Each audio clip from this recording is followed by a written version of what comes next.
Bonjour, dans cette vidéo nous allons découvrir le clavier d'ordinateur. À l'écran ici, vous avez un modèle de clavier complet, avec le pavé numérique sur la droite ici.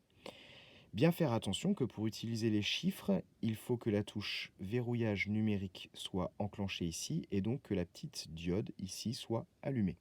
Vous avez à côté du pavé numérique des touches pour naviguer dans l'écran ou dans la fenêtre. Ensuite, en haut ici, il y a les touches fonctions.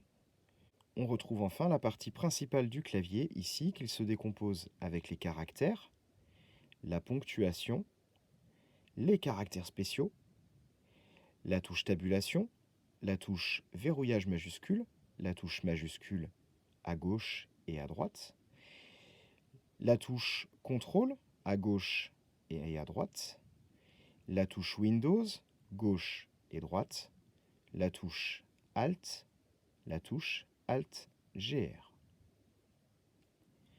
Vous retrouvez également une touche entrée ici ou retour chariot. Elle a exactement la même fonction ici.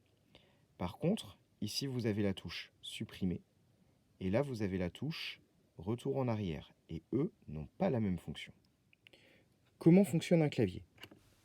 Sur certaines touches, vous allez trouver un caractère, sur certaines 2 caractères et sur certaines 3 caractères. Je vais commencer par les lettres. Si je veux avoir un A minuscule, j'ai juste appuyé sur la touche A. Si je veux avoir un A majuscule, il faut que j'appuie sur majuscule, à gauche ou à droite, peu importe, et que j'appuie après sur la touche A. Mais attention, il faut maintenir la touche. Je relâche, j'ai un A minuscule, j'appuie, j'ai un A majuscule. Je peux utiliser la touche verrouillage majuscule également, j'ai juste appuyé une fois. Je peux faire autant de caractères que je veux en majuscule. Il faut que je rappuie une deuxième fois si je veux retrouver les minuscules. Ma touche entrée ici me permet d'aller à la ligne. Pour ce qui est des caractères spéciaux, j'ai un caractère en haut, par exemple ici le point, et en bas le point virgule. Si je n'appuie pas sur majuscule, j'ai un point virgule. Si j'appuie sur majuscule, j'ai le point.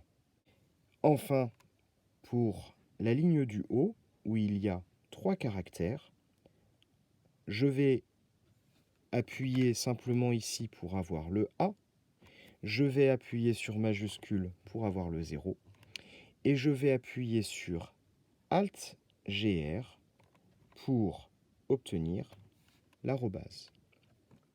Pour résumer, sur un clavier, si je veux le caractère en bas à gauche, j'ai juste appuyé sur la touche. Si je veux obtenir le caractère du haut, il faut que je maintienne la touche majuscule et que j'appuie sur la touche correspondante.